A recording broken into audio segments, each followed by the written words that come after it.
Bienvenue à votre émission Capital Santé. C'est avec beaucoup de bonheur que nous vous retrouvons à ce numéro pour essayer d'apporter des solutions à des questions de santé que vous vous posez. Nous avons avec nous le docteur Nda André, directeur du ministère adventiste de la santé pour l'Afrique de l'Ouest et du Centre. Avec lui, nous allons aborder un sujet qui nous intéresse tous. Je voudrais donc vous inviter à prendre avec vous un calepin et un stylo pour prendre note des précieux conseils qui seront donnés par notre consultant du jour. Bonjour docteur. Bonjour. Nous vous souhaitons encore la bienvenue dans notre studio. Merci. Nous sommes heureux et nous pensons que c'est devenu désormais votre maison et je suis certain que vous êtes aussi heureux de pouvoir apporter des solutions naturelles à nos téléspectateurs. Très heureux. Alors aujourd'hui, nous allons encore débattre d'un autre sujet. Est-ce que vous pouvez dire à nos téléspectateurs de quoi il s'agira dans cette émission? Aujourd'hui, nous parlerons du tabac et de tous ses méfaits. D'accord. Vous l'avez entendu, nous allons parler du tabac. Nous savons que c'est également des grands fléaux qui minent non seulement la jeunesse, mais aussi les personnes les plus âgées et même les moins âgés. Et il est important que nous puissions ensemble tirer sur la sonnette d'alarme afin de pouvoir mettre un frein à ce fléau qui ne fait que gagner du temps. Alors, la première question qui me vient en tête, docteur, c'est de savoir quelles sont les différentes compositions, sinon les différentes formes de tabac que nous pouvons avoir sur le marché, auxquelles nous pouvons avoir accès. Bien. Si vous voulez, vous pouvez acheter les feuilles de tabac fraîches. Nous viendrons tout à l'heure sur l'utilisation de cette forme-là. D'accord. Mais nous avons des cigarettes, des cigares, de la prise pour aspirer à travers les narines. Mais là, je suis en train de le découvrir, moi je ne savais pas ça. Nous avons du tabac chiqué à mâcher. Et dans certaines cultures, on utilise le jus de la feuille de tabac pour se purger avec, pour se faire des lavements. Oh. Vous voyez combien le tabac est utilisé de plusieurs manières. Alors, nous sommes en train de découvrir. Je sais qu'il y a beaucoup qui le découvrent également avec moi. Alors, on va interroger encore nos amis pour voir, comme moi, ceux qui sont quelque peu ignorants sur les différentes formes du tabac. Alors, suivons donc cet élément. Les différents types de tabac. Il y a le cigare, la cigarette, et puis je crois que ces deux-là sont bien connus en tout cas. Bon, le tabac pur que les gens chic de fois, c'est ça. Et ça la pipe aussi, cette roue, les gens, voilà. Alors, docteur, nous venons de suivre l'élément et nous voyons que, comme moi, il y a beaucoup qui ne connaissaient pas les différentes formes de tabac que vous venez de nous citer. Tout à fait, c'est ce que nous avons observé aussi. D'accord. Alors, maintenant que nous savons que beaucoup de personnes sont en train de prendre note de toutes ces découvertes-là, est-ce qu'on peut connaître également la composition chimique de la cigarette? Parce que c'est cette forme-là qui est la forme la plus répandue. Tout à fait. Aujourd'hui, nous savons qu'il y a environ 4800 poisons différents dans la fumée de cigarette. 4800 poisons différents. C'est énorme. C'est énorme. Et environ une soixantaine sont cancérigènes. Mais parmi tous ces poisons, 3 sont majeurs. Nous avons la nicotine,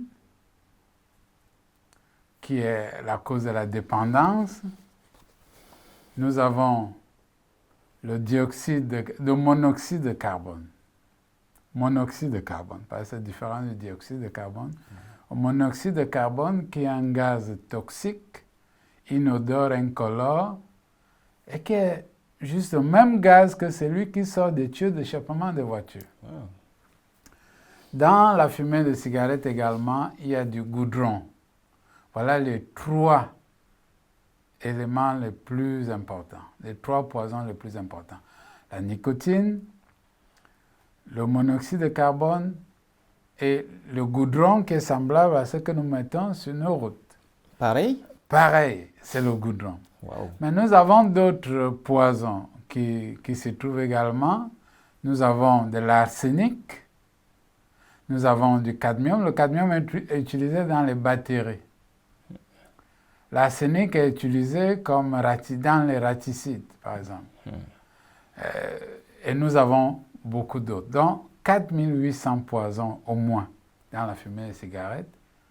69 sont cancérigènes, mais 3 sont majeurs, et c'est les 3 que nous avons cités. Alors, quels sont donc les effets du tabac sur notre organisme, puisqu'il contient tous ces poisons-là? Bien, avec un tel nombre de poisons, nous dirons que tout le tabac, tout est un poison au niveau de notre corps. Et la cigarette, ou ceux qui l'aspirent, ceux qui la fument, la fumée de cigarette a un effet sur tout notre corps, du cheveu à la plante du pied. Wow. Alors, quelques phénomènes, quelques effets très importants. Lorsque vous tirez sur une cigarette, dans les 7 à 10 secondes qui suivent, la nicotine est déjà au niveau du cerveau. C'est assez rapide. Quand on parle du tabac, on pense poumon. En fait, on devrait d'abord penser cerveau. Et au niveau du cerveau, la nicotine modifie le fonctionnement même du cerveau en faveur de la nicotine. Et cela crée la dépendance. Sans la nicotine, sans le tabac, on ne peut plus fonctionner normalement. Cela crée de l'accoutumance. On dit qu'on commence avec un bâton et on se retrouve avec 2 paquets par jour. Donc, ça se passe au niveau du cerveau. Au niveau de la bouche, vous avez vu les dents du fumeur. Le tabac affecte la santé des dents, des gencives, donne la mauvaise haleine. Le tabac, la cigarette réduit l'odorat. On ne sent plus correctement l'odeur, même l'odeur des aliments. La cigarette modifie le goût que nous avons, perturbe l'audition. Ça, c'est au niveau... Et ça, nous passons dessus, nous laissons de côté quelques autres organes. Si vous descendons à partir de la gorge, toute partie qui est en contact direct avec la fumée peut développer un cancer. Wow. Ça commence au niveau des cordes vocales et de toute la tuyauterie qui amène la fumée jusqu'au poumon. Au niveau du cœur, le tabac peut être à l'origine, n'est-ce pas, de crises cardiaques. Parce que dès que vous tirez sur la cigarette, les vaisseaux et que la nicotine passe dans la circulation, vos vaisseaux sanguins se rétrécissent. Oh. On appelle ça la vasoconstriction. Cela affecte tous les vaisseaux sanguins, y compris les vaisseaux du cœur. Alors, le fait de fumer à longueur de journée amène ces vaisseaux à rester resserrés presque toute la journée. Pour cette raison, le fumeur a des mains plus froides que le non-fumeur. Lorsque vous le saluez, vous allez constater que ses mains sont plus froides. Donc ça veut dire que le sang n'arrive plus à ses extrémités? Ne circule plus jusqu'aux extrémités. Également au niveau des pieds, le même phénomène se produit. Et lorsque ces vaisseaux sont vraiment attaqués, cela peut amener des amputations. Parce que comme les parties les plus éloignées, comme les orteils, ne sont plus approvisionnées en sang et en oxygène, cette partie va commencer à noircir, à mourir. Il faudra l'enlever. Au niveau des poumons, l'alcool cause la bronchite chronique avec la fameuse toux du fumeur. L'alcool cause, la cigarette plutôt, parce que nous avons parlé de l'alcool dans une autre émission. La cigarette cause l'emphysème, qui est une maladie caractérisée par la destruction des petites alvéoles au niveau des poumons, là où il y a des échanges entre le sang et le poumon. La cigarette, le tabac peut causer le cancer du poumon. Si nous descendons plus loin, on peut avoir le cancer de la vessie. En bref, chaque partie de notre corps est affectée par le tabac. C'est donc un élément extrêmement dangereux. C'est un poison pour tout notre système. Ah, c'est extraordinaire. Alors, on va essayer de voir avec nos amis, est-ce qu'ils appréhendent véritablement le danger que représente la cigarette. Écoutons-les et nous allons voir ensuite ce qu'on peut en tirer. Ils peuvent avoir les problèmes de santé, problèmes de cœur par exemple. Ils peuvent être confrontés à des maladies qui ne sont pas bonnes sur le corps, quoi. Le poumon qui souffre. Et lorsque vous consommez trop de tabac et que vous réveillez le matin, la douleur se sent dans le dos, de la colonne vertébrale. On dit que ça intoxique le cœur. C'est à peu près comme la boisson, hein. C'est pareil, le foie, le cœur, tout ça. Ça peut endommager tout ça. Il y a le cancer et d'autres maux. Cancer du poumon, de la gorge, ainsi de suite. Ils ont même marqué sur la cigarette carburant dangereux pour la santé. Mais on remarque que les gens même abusent, malgré qu'ils ont mis sur la cigarette, sur le paquet de la cigarette, n'abusez pas. Mais la cigarette détruit beaucoup, ça tout le monde le sait. Mais c'est un combat pour lutter contre ça. Alors docteur, je pense qu'il y a beaucoup d'hommes qui sont informés sur les méfaits de la cigarette et pourtant, de plus en plus de personnes s'y adonnent. Quelles pourraient être donc les raisons qui poussent les gens à se livrer à la cigarette, au tabac? Les raisons sont multiples. L'une des premières, c'est on veut faire comme l'autre. L'autre, ça peut être le parent, la mère, le père. Ça peut être l'éducateur qu'on a vu fumer. En tout cas, quelqu'un qu'on admire. Ça peut être un autre modèle dans la société que nous voyons en train de fumer. Mais nous pensons que certains fument pour essayer d'affirmer leur indépendance par rapport à leurs parents, pour avoir de la valeur dans la société, de l'importance, le courage. Mais nous devons reconnaître que les industries liées au tabac font particulièrement dans nos pays une publicité tapageuse, à la limite de l'illégal même. Dans certaines des rues, vous pouvez voir, on donne des bâtons de cigarettes à déguster, à essayer. Nous pensons que cette publicité-là joue un mauvais rôle et contribue à ce que le tabac devienne comme quelque chose qu'il faut faire pour montrer qu'on est à la mode, qu'on vit avec ce siècle. Donc il y a des facteurs multiples. Heureusement que nos États ont commencé à les combattre. On ne voit plus de grandes affiches au bord des routes. On ne voit plus la publicité du tabac à la télé directement, même si dans les films, il y a une publicité qui ne dit pas son nom. Notre héros ou héroïne en train de fumer, les paquets de cigarettes partout. Je crois que la publicité joue un grand rôle pour conduire des gens à fumer pour la première fois. Alors, je voudrais savoir, docteur, pas de la fumée, mais il y a aussi des femmes enceintes qui fument. Est-ce qu'il n'y a pas une conséquence sur la grossesse quand on est dans ces conditions? Vous avez parfaitement raison. Lorsqu'une femme enceinte fume, son bébé fume avec elle. Parce que le bébé va souffrir de l'effet de la fumée de sa maman. Nous avons dit que l'un des poisons majeurs du tabac, de la cigarette, c'est le monoxyde de carbone. C'est un gaz qui a une affinité particulière pour les cellules, les globules rouges de notre sang.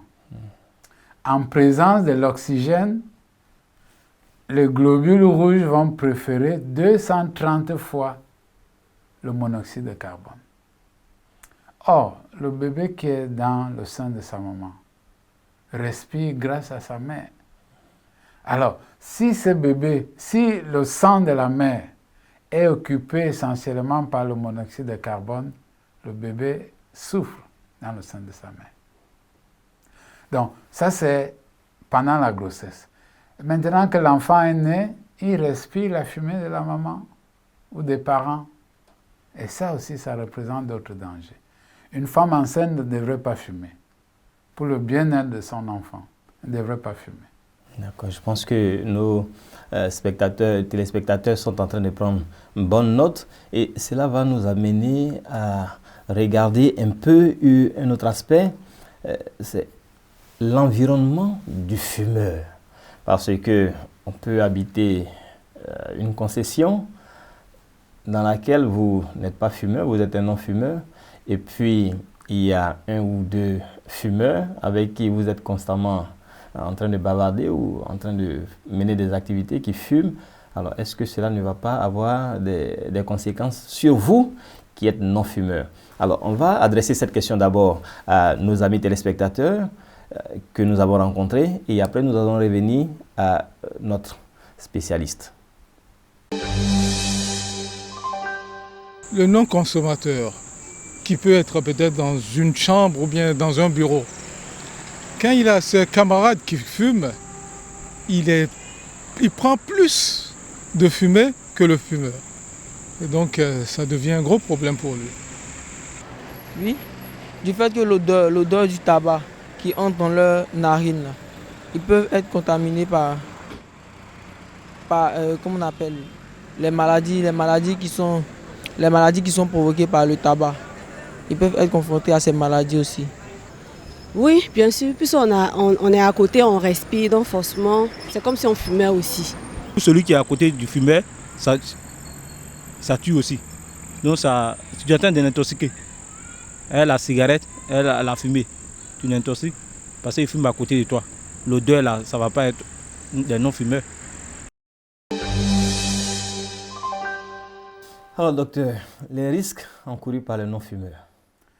Les non-fumeurs qui vivent à côté des fumeurs courent d'énormes risques.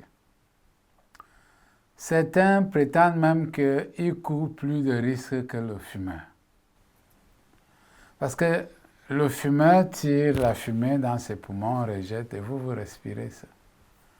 Vous courez sinon les mêmes dangers, peut-être plus que celui qui a fumé. C'est pour cela que nos États ont pris des lois pour protéger les non-fumeurs. Aujourd'hui, il est interdit par la loi de fumer dans un lieu public.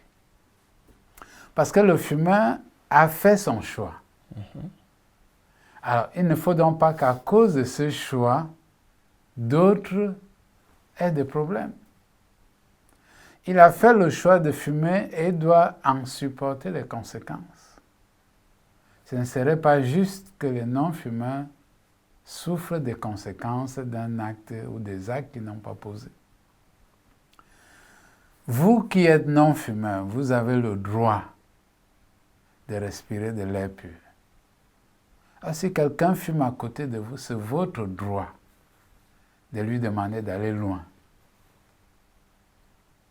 Parce qu'il est seul à faire un choix et seul il doit en supporter les conséquences.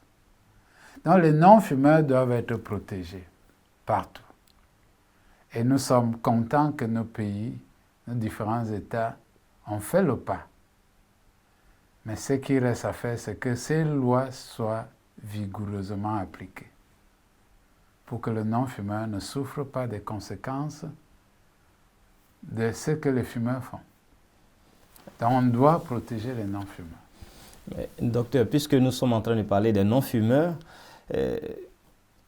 cela m'amène à avoir aussi peut-être de la compassion pour les fumeurs, parce que c'est véritablement un danger permanent qu'ils courent avec les, vous avez dit, 4800 poisons oui. qu'ils contiennent. Alors, est-ce qu'il y a quand même des stratégies pour pouvoir aider ces personnes-là à pouvoir se libérer de cet esclavage qui ne dit pas son nom?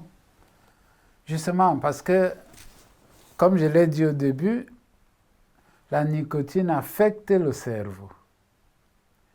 Et elle affecte surtout la zone du cerveau responsable de la volonté. Et c'est pour ça que vous avez constaté plusieurs fumeurs ont essayé d'arrêter, mais n'ont pas pu. Dans cette situation, ceux qui sont dans cette situation ont besoin d'aide. Ils ont besoin d'être appuyés, ils ont besoin d'être soutenus. C'est pour cela que, au niveau de l'Église adventiste du 7e jour, depuis les années 1959, alors que le monde, même le monde scientifique, n'était pas alarmé sur les dangers du tabac, cette Église a développé une méthode de sevrage tabagique qui est appelée le plan de 5 jours. 5 jours pour être libéré de l'esclavage du tabac. Après quelques années d'expérience avec le plan de 5 jours, un autre programme a été développé, Respirer librement.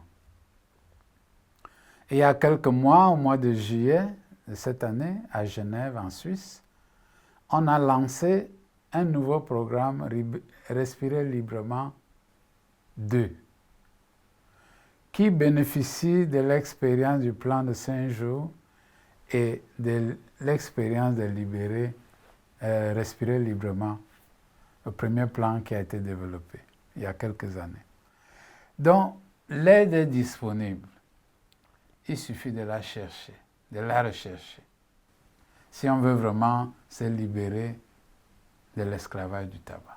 Alors, je voudrais dire à l'attention de tous ceux qui nous regardent, qui sont intéressés certainement par ce plan de 5 jours dont parle notre spécialiste en questions de santé de ce jour, vous pourrez nous écrire à l'adresse qui s'affiche au bas de l'écran alors que vous êtes en train de nous suivre et des personnes se feront tout un plaisir de pouvoir vous aider à vous introduire dans ce plan de 5 jours, même par correspondance. Et vous allez voir, cela va vous aider à pouvoir mettre un terme à ce poison qui est en train de vous ronger petit à petit.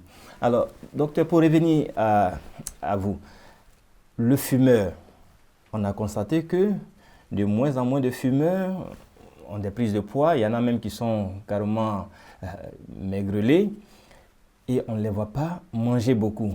Est-ce qu'il y a une incidence entre le fait de fumer et de bien s'alimenter? Il peut y avoir un rapport. Comme nous l'avons dit, l'odorat du fumeur est affecté. L'une des choses qui nous amène à manger, c'est le bon goût de la nourriture, la bonne odeur. Alors si on ne sent plus les odeurs qui sortent issues de notre plat, on a des problèmes, on a des difficultés à manger. Ensuite, le goût est affecté par le tabac. C'est pour ça que lorsque quelqu'un commence un programme de sevrage tabagique, il se rend compte que ses aliments sont un peu trop salés, un peu trop épicés. Parce qu'au fur et à mesure qu'il entre en profondeur dans l'addiction du tabac, il commence à réclamer plus de sel, plus de... Ensuite, la nicotine a un effet coupe-faim. Ah bon? Ah oui, la nicotine a un effet coupe-faim et la nicotine, n'est-ce pas, augmente le métabolisme, le fonctionnement général du corps, sans augmenter la quantité d'aliments que nous consommons. Évidemment, dans ces conditions, on va perdre du poids ou on va rester maigre. Mais ça ne veut pas dire qu'il n'y a pas de fumeurs gros ou obèses. Il y en a. Il y en a. Ça dépend parfois de la constitution de chacun. Mais nous voulons insister sur le fait que le tabac nous affecte en entier. Il n'y a pas une place dans notre corps qu'on puisse dire que le tabac n'affecte pas. Il nous affecte. Et aujourd'hui, à travers le monde, le tabac est reconnu comme la première cause de mort inévitable. Les 6 millions de morts aujourd'hui, selon l'OMS, chaque année, à cause du tabac, ces 6 millions de décès peuvent être évités en arrêtant de fumer, en évitant de commencer à fumer. Pour ceux qui ne fument pas, le secret, c'est de ne jamais commencer. Alors, est-ce qu'il y a une application spirituelle à le fait d'arrêter de fumer? Le tabac nous détruit. Et la Bible nous dit que notre corps est le temple du Saint-Esprit, que nous ne nous appartenons pas à nous-mêmes. Alors si je détruis mon corps, qui est le temple du Saint-Esprit, si je détruis mon corps, qui appartient à Dieu, Dieu dit qu'il me détruira aussi. Alors, il y a une application spirituelle. Le tabac, la consommation du tabac est un suicide qui ne dit pas son nom. Alors, comme nous n'approuvons pas les suicides dans notre société, n'approuvons pas la consommation du tabac. Partout autour de nous, on nous dit, mettez la ceinture de sécurité pour ne pas mourir prématurément dans un accident. Mais à côté, on voit les gens fumer, on ne leur dit rien. On ne fait rien. Mais ils sont en train de mourir. La société doit faire quelque chose. Et nous sommes heureux que vous pouvez en parler dans votre émission, parce que nous savons que c'est un problème de santé publique. Et nous espérons que nos amis ont profité des conseils que nous avons pu donner. Merci, docteur. Nous sommes heureux de tous ces conseils que vous donnez à nos téléspectateurs. Je voudrais encore rappeler pour ceux qui voudraient profiter de ce plan de 5 jours pour arrêter de fumer, de nous écrire à l'adresse qui s'affiche au bas de l'écran et nous espérons que vous pourrez ainsi vous délivrer de cet esclavage qu'est le tabac. On a été heureux d'être avec vous encore aujourd'hui, tout en espérant vous retrouver prochainement. Portez-vous bien et que Dieu vous garde.